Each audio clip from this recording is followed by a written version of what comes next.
Hello friends, आज हम लोग पढ़ेंगे मोनो हाइब्रिड क्रॉस और डाई हाइब्रिड क्रॉस के बारे में। ठीक है, तो मोनो हाइब्रिड क्रॉस जो है किनके द्वारा दिया गया था? मेंडल्स जो साइंटिस्ट है, बहुत बड़े साइंटिस्ट है, उनके द्वारा दिया गया था मोनो हाइब्रिड क्रॉस। वो जो एक्सपेरिमेंट करे थे तो उसी में मोनो हाइब्रिड क्रॉस और डाई हाइब्रिड क्रॉस आया था। अब मेंडल के बारे में कुछ थोड़ी बातें जान लेते हैं। जैसे मेंडल जो है वो फादर ऑफ जेनेटिक्स के नाम से जाने जाते हैं। मेंडल के द्वारा कुछ लॉ दिया गया था, जैसे law of dominance, law of segregation, law of inheritance. ये सारे लॉ हम लोग बाद में पढ़ेंगे। अभी हम लोग पढ़ेंगे ये एक्सपेरिमेंट के बारे में, मोनो हाइब्रिड क्रॉस और डाई हाइब्रिड क्रॉस के बारे में।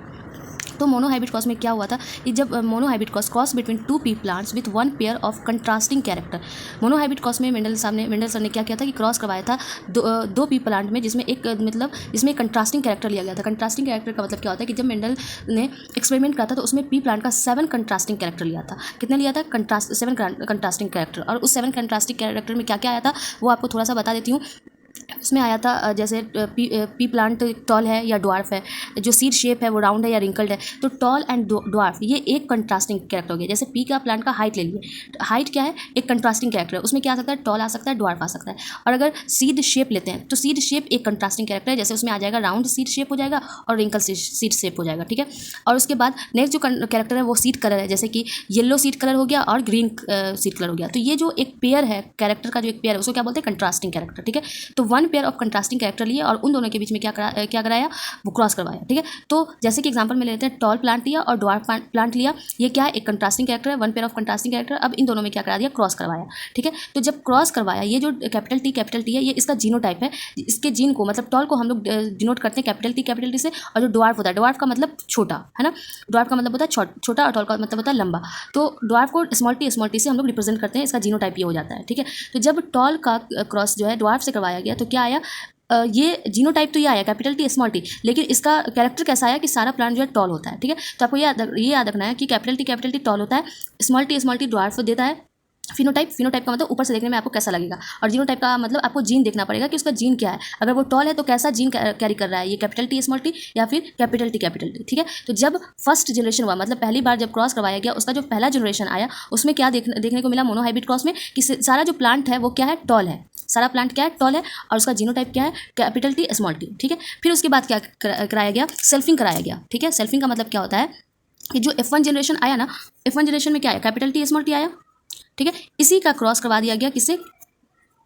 कैपिटल टी स्मॉल टी से। मतलब सेम प्लांट का जो है क्रॉस सेम प्लांट से करा दिया गया, तो इसको बोलते हैं सेल्फिंग। तो F1 जनरेशन आने के बाद सेल्फिंग कराया मेंडल जी ने। ठीक है, तो जब सेल्फिंग कराने के बाद जो कैरेक्टर आया, जैसे इसमें ये जो है एक, इसका अगर गैमेट बोले तो इसमें एक गैमेट कैपिटल टी का है और इसमें एक गैमेट स्मॉल टी का है। ठीक है, और इसमें भी उसी तरीके से एक कैपिटल टी का गैमेट है और एक क्या है? स्मॉल टी का गैमेट है। तो इसमें जो ये जो टॉल प्लांट है, इसमें गैमेट डिफरेंट है, बट ये जो टॉल प्लांट है इसमें गैमेट क्या है? सेम है। ठीक है, तो जब इसका क्रॉसिंग करवाया गया तो अब जो जनरेशन आएगा वो क्या आ जाएगा? F2 जनरेशन आ जाएगा। ठीक है, और F2 जनरेशन में जब क्रॉस आया, मतलब इसका क्रॉस करने के बाद जो F2 जनरेशन आया, फर्स्ट जनरेशन तो क्या होता है? टॉल और ड्वार्फ से क्रॉस करवाया तो फर्स्ट जनरेशन आया जिसमें सारा प्लांट क्या है? टॉल आया। फिर इसी का जो फर्स्ट जनरेशन उसी का सेल्फिंग करा दिया गया, मतलब खुद से ही क्रॉस करवा दिया गया। तो फिर F2 जनरेशन आता है और F2 जनरेशन में क्या मिला कि इस टी का क्रॉस किससे करवाएंगे? पहले इस टी को इस टी से क्रॉस करवाएंगे तो क्या आ जाएगा?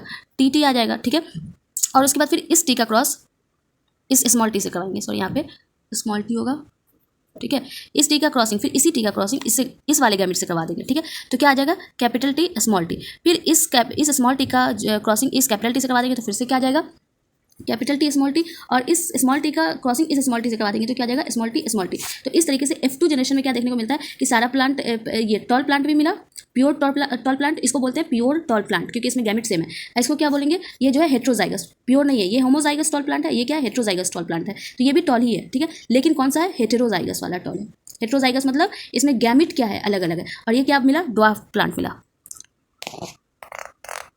ये क्या मिला? ड्वार्फ। ठीक है, तो जब क्रॉस सेल्फिंग करवाया तो मेंडल ने क्या देखा कि इसमें फिर से हमारा ड्वार्फ प्लांट मिल रहा है। ठीक है, इसका मतलब हुआ कि जैसे क्रॉस करवाते हैं टॉल का ड्वार्फ से, तो F1 जनरेशन में तो सारा प्लांट टॉल आया। तो इसका मतलब ये नहीं कि अब कभी भी इसके जीन में कहीं पर भी ड्वार्फ वाला इन्फॉर्मेशन नहीं है। इसका मतलब है कि अगर आप इसका आगे क्रॉसिंग करवाओगे तो ड्वार्फ भी मिल जाएगा। ठीक है, तो कहीं ना कहीं आपका जो इन्फॉर्मेशन होता है, पिछला इन्फॉर्मेशन होता है, अगर वो एक्सप्रेस नहीं कर पाया है पहले जनरेशन में तो वो नेक्स्ट जनरेशन में ज़रूर एक्सप्रेस करेगा। ठीक है, तो सेल्फिंग करवाया। और इसका अगर आपसे पूछा जाए कि जीनोटाइप क्या है तो जीनोटाइप आपको बता देना क्या?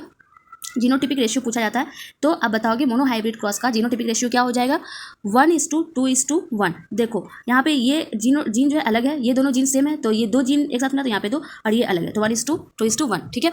उसके बाद अगर पूछा जाए कि फिनोटिपिक रेशियो क्या आया, फिनोटिपिक रेशियो जैसे ऊपर से देखने में आपको क्या लगेगा, तो ऊपर से देखने में तो ये सारा ही टॉल ही है, भले ही हेटेरोजाइगस या होमोजाइगस वो बाद में पता चलेगा। ठीक है, लेकिन ऊपर से देखने में तो ये सारा ही टॉल प्लांट है। ठीक है, तो फिनोटिपिक रेशियो का मतलब होता है सिर्फ ऊपर से देखने में आपको क्या लग रहा है, तो ये तीनों टॉल है, तो फिनोटिपिक रेशियो क्या आ जाएगा 3 टॉल और एक क्या है ड्वार्फ। ठीक है, फिनोटिपिक रेशियो में हम लोग ऊपर का कैरेक्टर सिर्फ देख के पता करते हैं, लिखते हैं कि टॉल कितना है तो 3 टॉल है, ड्वार्फ कितना है तो 1 ड्वार्फ है। तो ये हो गया आपका जीनोटिपिक रेशियो, ये आपका हो गया फिनोटिपिक रेशियो।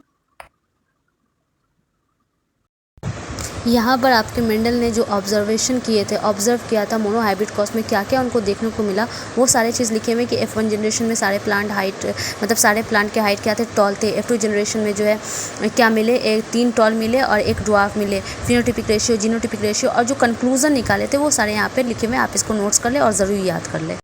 हाइब्रिड खत्म हो गया, अब पढ़ेंगे डाई हाइब्रिड क्रॉस। ठीक है, तो मोनो हाइब्रिड में क्या होता था, 1 पेयर ऑफ कंट्रास्टिंग कैरेक्टर लिया जाता था, मतलब कि सिर्फ एक ही पेयर, जैसे कि प्लांट का हाइट लिया तो सिर्फ प्लांट का हाइट लेंगे, जैसे टॉल एंड ड्वार्फ। लेकिन डाई हाइब्रिड क्रॉस में क्या होता है कि क्रॉस होता है प्लांट में कितने 2 पेयर ऑफ कंट्रास्टिंग कैरेक्टर में जो क्रॉस करवाते हैं, मतलब एक पेयर तो सीड का शेप ले लिया और दूसरा क्या सीड का कलर कैरेक्टर, 2 कैरेक्टर का क्रॉसिंग ओवर करवाते हैं। जैसे यहाँ पे सीड का शेप राउंड और रिंकल्ड, और उसके बाद सीड का कलर ग्रीन एंड येलो, यहाँ पे ग्रीन एंड क्या हो जाएगा येलो, यहाँ पे ग्रीन नहीं होगा, ग्रीन एंड येलो हो जाएगा। ठीक है, तो 2 कैरेक्टर को एक साथ क्रॉस करवाते हैं, जब 2 कैरेक्टर को एक साथ क्रॉस करवाते हैं तो क्या हो जाता है डाई हाइब्रिड क्रॉस। ठीक है, तो पेरेंट में मतलब कि पेरेंट क्या हो गया हमारा राउंड हो गया और रिंकल्ड सीड का शेप हो गया और सीड का कलर क्या हो गया ग्रीन हो गया और येलो हो गया। ठीक है, जब इन दोनों में क्रॉस करवाएंगे तो हमारा जो फर्स्ट जनरेशन है डाई हाइब्रिड क्रॉस में फर्स्ट जनरेशन क्या आ जाएगा। ठीक है, तो सबसे पहले राउंड के लिए जो हम जीनो टाइप लेते हैं, मतलब जीन लेते हैं, कैसे डिनोट करते हैं उसको, तो राउंड के लिए कैपिटल आर और रिंकल के लिए स्मॉल आर। ठीक है, राउंड के लिए कैपिटल आर क्यों लेते हैं, क्योंकि राउंड जो है वो है डोमिनेंट कैरेक्टर, मतलब वो खुद को एक्सप्रेस करता है, और रिंकल्ड के लिए स्मॉल आर क्यों लिया गया, क्योंकि वो एक्सप्रेस नहीं करता, वो रिसेसिव कैरेक्टर होता है ना, तो रिसेसिव कैरेक्टर है रिंकल्ड, वो खुद को एक्सप्रेस नहीं करेगा F1 जनरेशन में, और राउंड जो है डोमिनेंट है, वो खुद को एक्सप्रेस करेगा, इसलिए यहाँ पर कैपिटल आर लिया गया। ठीक है, और ग्रीन क्या है स्मॉल वाई, क्योंकि ये रिसेसिव है, स्मॉल किस चीज़ को रिप्रेजेंट कर रहा है, स्मॉल जो लेटर है वो रिप्रेजेंट कर रहा है रिसेसिव को। ठीक है, और येलो जो है हमारा डोमिनेंट है, कैपिटल वाई लिया गया। जब इसका क्रॉसिंग करवाएंगे, ठीक है, तो पहले हम इसमें गैमेट बता देते हैं कि गैमेट क्या आएगा। देखिए, जब गैमेट की बात करेंगे तो ये कैपिटल आर एक ही टाइप का गैमेट है, तो इसमें सिर्फ एक गैमेट लेंगे, और स्मॉल वाई भी एक ही टाइप का गैमेट है, तो इसमें 2 गैमेट आ जाएगा, कैपिटल आर और स्मॉल वाई। इसमें गैमेट क्या आएगा स्मॉल आर, इन दोनों का एक gamete, small R capital Y का एक गैमेट, तो कैपिटल वाई। ठीक है, तो गैमेट इसमें पता चल गया कि गैमेट क्या होगा, गैमेट भी आपको पता करना पड़ेगा कि इसमें एक गैमेट तो आर है और दूसरा गैमेट क्या वाई है। ठीक है, अब जब इसका क्रॉसिंग करवाएंगे, जब इन दोनों को क्रॉस करवाएंगे कैपिटल आर स्मॉल आर से, तो कैपिटल आर कैसे करवाएंगे, कैपिटल आर का क्रॉसिंग स्मॉल आर से करवाएंगे, तो क्या आ जाएगा कैपिटल आर स्मॉल आर, और कैपिटल वाई का क्रॉसिंग किसे करवाएंगे, स्मॉल वाई का क्रॉसिंग किसे करवाएंगे कैपिटल वाई से, तो क्या आ जाएगा कैपिटल वाई स्मॉल वाई। तो यहाँ पे ये क्या आ गया, ये जो आ गया राउंड आ गया, क्योंकि हेट्रोजाइगस राउंड। ठीक है, क्योंकि इसमें आर एक्सप्रेस कर रहा है, ये जो है राउंड एक्सप्रेस करेगा, तो ये क्या आ जाएगा हेट्रोजाइगस राउंड, और ये क्या आ जाएगा हेट्रोजाइगस येलो। ठीक है, तो ये जो F1 जनरेशन में जो सीड आएगा हमारा, जो F1 जनरेशन में आएगा वो क्या आ जाएगा राउंड येलो आ जाएगा। ठीक है, राउंड येलो कैरेक्टर आ जाएगा F1 जनरेशन में। क्यों राउंड येलो आया, क्योंकि आर जो है राउंड को रिप्रेजेंट करता है, और कैपिटल वाई स्मॉल वाई जो है येलो को रिप्रेजेंट करता है, और ये जो है हेट्रोजाइगस है। ठीक है, आपको ये याद रखना पड़ेगा। उसके बाद फिर क्या हुआ, F2 जनरेशन करेंगे, पहले ये जो हमारा गैमेट आया इसी का सेल्फिंग करवा देंगे, जैसे मोनो हाइब्रिड में सेल्फिंग करवाया था उसी तरीके से यहाँ पे सेल्फिंग करवा देंगे। तो capital R small R capital Y small Y का क्रॉसिंग कैसे करवा देंगे, इसी से, क्योंकि यहाँ पे सेल्फिंग हो रहा है। सेल्फिंग मतलब खुद में क्रॉस करवा देना, सेल्फिंग का मतलब खुद में क्रॉस करवा देना। तो capital R capital Y small Y. अब इन दोनों का जब हम क्रॉस करवाएंगे तो पहले गैमेट देख लेते हैं, इसमें गैमेट क्या आ रहा है। ठीक है, तो इसमें गैमेट आ रहा है, इसमें गैमेट क्या है capital R capital Y small Y, इसमें तो 4 तरह का गैमेट है। ठीक है, तो इसमें देख लेते हैं, इसमें आ जाएगा पहले कैपिटल आर और कैपिटल वाई, और उसके बाद आ जाएगा capital R small R capital Y और स्मॉल वाई, ये आपका गैमेट आ जाएगा। ठीक है, ये आपका क्या आ जाएगा गैमेट आ जाएगा सारा क्रॉसिंग करवाने के बाद, ये गैमेट आ गया। अब उसके बाद क्या करना है, कैपिटल आर, अब इसका जो है क्या बोलते हैं पुर्नेट स्क्वायर लॉ से एक मतलब क्रॉसिंग का तरीका होता है, वो अभी नहीं बताएंगे, पहले ये बता देती हूँ कि इसको कैसे करवाएंगे।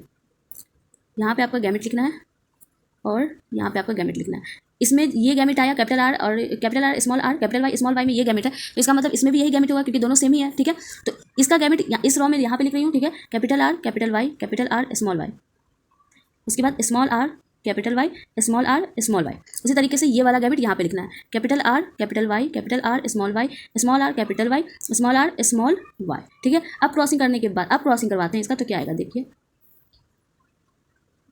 Capital R Y, capital R capital Y, capital R capital Y का जब क्रॉसिंग करवाएंगे तो क्या आ जाएगा, कैपिटल आर और कैपिटल वाई। उसी तरीके से इसका इसके साथ करवाना है, capital R capital Y, capital R small Y, यहाँ पे स्मॉल वाई होगा, ठीक है, यहाँ पे स्मॉल वाई होगा तो क्या आ जाएगा, कैपिटल आर और कैपिटल वाई स्मॉल वाई, ठीक है। इसी तरीके से आपको क्रॉसिंग करना है। फिर यहाँ पे देखिए कैपिटल आर कैपिटल वाई का crossing small R capital Y से करवाना है तो क्या आ जाएगा, capital R small R capital Y आ जाएगा क्रॉसिंग।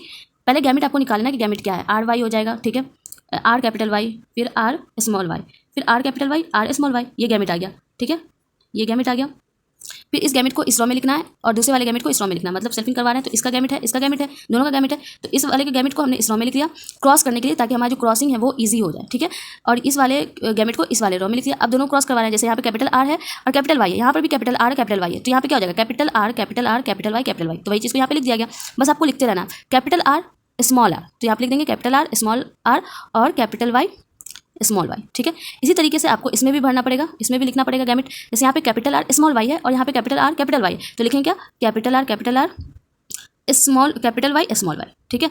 किसी को पहले लिख सकते हैं वाई में, ऐसा नहीं है कि स्मॉल वाई को पहले लिखेंगे कैपिटल वाई को बाद में, ऐसा कुछ नहीं है, ठीक है। फिर इसका क्रॉसिंग इसके साथ करवाइए तो क्या आ जाएगा, कैपिटल आर और स्मॉल वाई तो लिख देंगे स्मॉल वाई, ठीक है।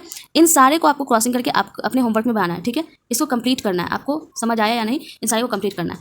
अब इसके बाद आपको ये भी यहाँ पे बता देती हूँ कि जब क्रॉसिंग करवाया गया तो जीनोटिपिक रेशियो और फिनोटिपिक रेशियो क्या आया, ठीक है, जीनोटिपिक और फिनोटिपिक रेशियो क्या आया ये भी बता दूंगी, ठीक है। तो आज बस इतना ही। पहले आपको ये जो बॉक्स है ये कंप्लीट करके लाना होगा, कमेंट में बताना होगा कि इतना जो बताया मैंने वो समझ आया या नहीं आया। उसके बाद कल मैं इस बॉक्स को कंप्लीट करूंगी और जीनोटिपिक रेशियो फिनोटिपिक रेशियो दोनों बताऊंगी, ठीक है। और आई होप आपको ये सारा समझ में आया होगा कि मोनोहाइब्रिड क्रॉस डाईहाइब्रिड क्रॉस क्या होता है, कंट्रास्टिंग कैरेक्टर क्या होता है, मतलब एक कैरेक्टर को लेना, जैसे कि प्लांट का हाइट लिया और उसमें दो कंट्रास्टिंग कैरेक्टर, एक होता है टॉल एक होता है डॉर्फ। जैसे कि प्लांट सीड का कलर लिया तो सीड में दो कैरेक्टर, सीड का कलर लिया एक कैरेक्टर है, अब इसमें कंट्रास्टिंग कैरेक्टर कितने हो जाएंगे, तो सीड का कलर जैसे येलो होता है और ग्रीन होता है, ठीक है। तो इस तरीके से मेंडल ने 7 कंट्रास्टिंग कैरेक्टर का यूज़ किया था, ठीक है। और उसमें कितने पेयर आ जाते हैं, कितने आ जाते हैं 14, ठीक है, मतलब 7 पेयर्स ऑफ कंट्रास्टिंग कैरेक्टर, तो 14 कैरेक्टर आ जाते हैं। तो मेंडल ने 7 कैरेक्टर्स का यूज़ किया था। पी प्लांट पर एक्सपेरिमेंट किया था, या आपको याद रखना है। पी प्लांट को जो है साइंस में क्या बायोलॉजिकल नेम जो होता है, जो साइंटिफिक नेम होता है पी प्लांट का, वो पाइसम सटाइवम होता है, वो भी आपको याद रखना पड़ेगा, पाइसम सटाइवम, ठीक है। और जब हम साइंटिफिक नेम लिख रहे होते हैं तो उसको अंडरलाइन भी करते हैं, तो पाइसम सटाइवम होगा, ये आपको याद रखना पी का। और ग्रेगर जॉन मेंडल का पूरा नाम ग्रेगर जॉन मेंडल है, उनको फादर ऑफ जेनेटिक्स के नाम से भी जाना जाता है। उन्होंने पी प्लांट पे एक्सपेरिमेंट करा था, 7 पेयर्स ऑफ कंट्रास्टिंग कैरेक्टर लिया था, ठीक है। ये सारी चीज़ आपको याद रखने पड़ेंगे। और मोनोहाइब्रिड क्रॉस डाईहाइब्रिड क्रॉस उनका क्या है, एक्सपेरिमेंट है। उन्होंने 7 साल तक पी प्लांट पर एक्सपेरिमेंट करा था और जो भी चीज़ उनको कंक्लूजन मिला उन्होंने लिखा था, तो वो सारी चीज़ पढ़ेंगे। अभी बस ये जो वीडियो है मोनोहाइब्रिड क्रॉस और डाईहाइब्रिड क्रॉस पे, इसको मैंने अच्छे से समझा दिया और ये बॉक्स कल आप लोग को कंप्लीट करना है और मैं फिर यहीं से कंटिन्यू करूँगी।